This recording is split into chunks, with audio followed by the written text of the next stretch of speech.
He had everything money could buy: power, respect, a perfect life. But one quiet voice from a small girl in the park shattered his world forever. "Sir, I don't need your money. I just want a hug like you give your daughter." What happened next changed both their lives forever. Before the story begins, if you believe one moment of kindness can change a destiny, subscribe to Black Inside 2.0 and stay with us for stories that touch the soul. In the heart of the city stood a man everyone admired: Ethan Caldwell, a self-made millionaire, a respected businessman, a devoted single father. His life was carefully organized: morning meetings, private drivers, charity galas, and evenings reserved only for his son, Leo. Everywhere Ethan went, people smiled at him. They admired his success, his calm confidence, his generosity. But no one ever noticed the quiet emptiness behind his eyes. Because some losses leave a silence money can never fill. The small boy in the red shirt. That afternoon, Ethan took Leo to the city park, a rare escape from meetings and noise.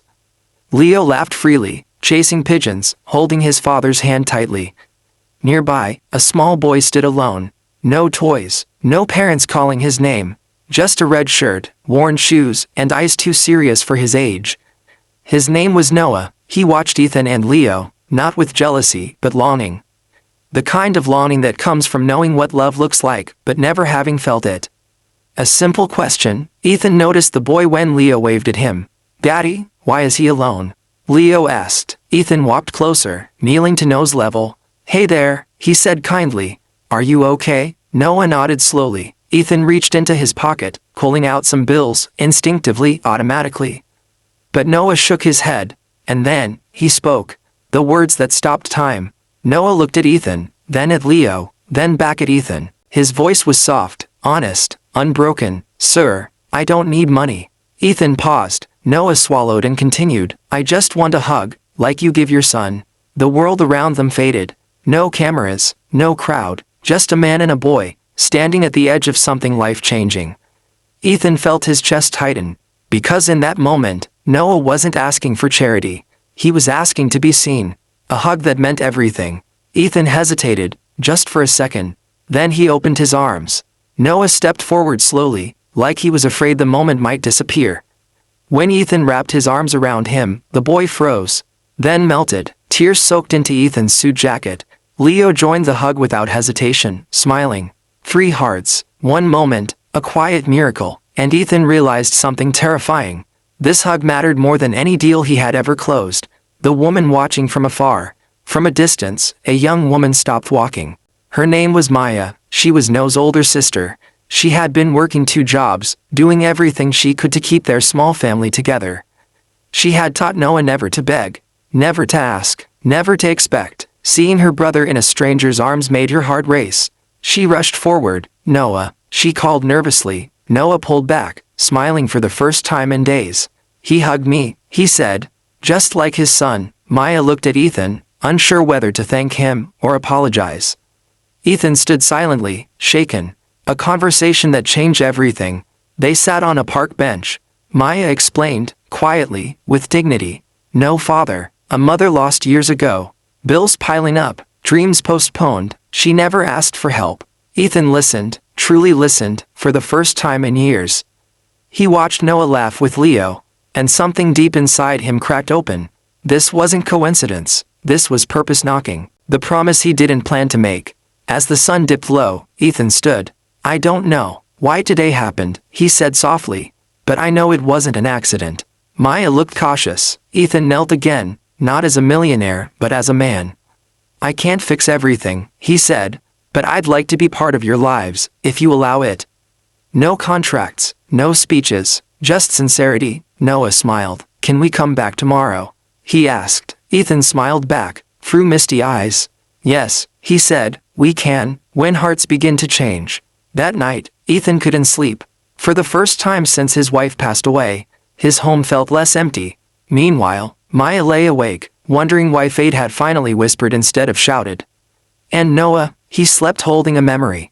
A hug that told him, "You matter." Ethan arrived at the park early. No driver, no assistants, just him. When Noah and Maya appeared, Noah ran without hesitation. No fear, no doubt, only trust. That scared Ethan more than any business risk ever had. because trust is fragile, and he didn't want to break it.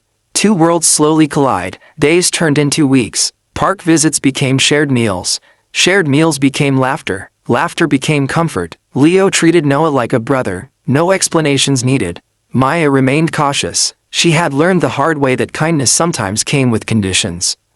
But Ethan never crossed a line. He listened, he waited, he respected, and somehow, that made her heart soften. The silent loneliness of a strong woman. One evening, after the boys fell asleep on the couch, Maya finally spoke. "I don't want pity," she said quietly. Ethan nodded. "I don't offer it." She looked at him, surprised. "I offer partnership," he continued, "because life is heavy, and no one should carry it alone." Maya felt tears rise, not from sadness but from relief. For the first time in years, she felt safe enough to rest. Love arrives quietly, there was no dramatic moment, no sudden confession. Love arrived quietly, in shared coffee, late-night talks, and comfortable silence. Maya noticed how Ethan looked at Noah, not like a project but like family. Ethan noticed how Maya held everything together, even when she was tired. They didn't fall in love loudly, they fell in love honestly. The past knocks without warning. One afternoon, a letter arrived. Official, cold, it questioned Noah's living situation.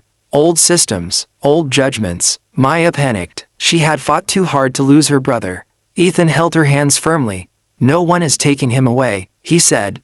And for the first time, his power wasn't about money.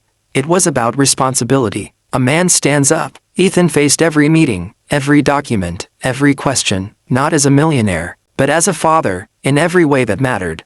When asked why he was involved, he answered simply, "Because love showed up before paperwork did." The room fell silent. Some things don't need explanation.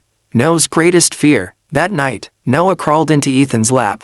"Will I have to leave?" he whispered. Ethan hugged him tightly. "No," he said, "home isn't a place, it's who stays." Noah held on, and believed him. The day everything changed, on a bright morning, the four of them stood together. Hands linked, hearts pounding. The decision was clear. Noah smiled, wide and free.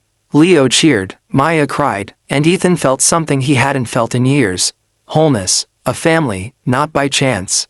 Months later, the house was louder, messier, fuller. Dinner conversations overlapped, laughter echoed down hallways. Maya watched Ethan help Noah with homework, not because he had to, because he wanted to. Love had rewritten all their stories.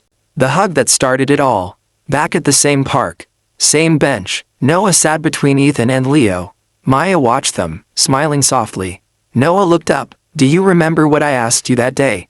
he said. Ethan nodded. "You asked for a hug." Noah smiled. "And you gave me a family."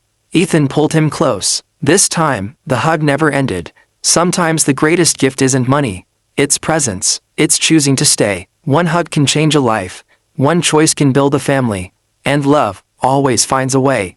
If this story moved your heart, subscribe to Black Inside 2.0, because every soul deserves a story that feels like home.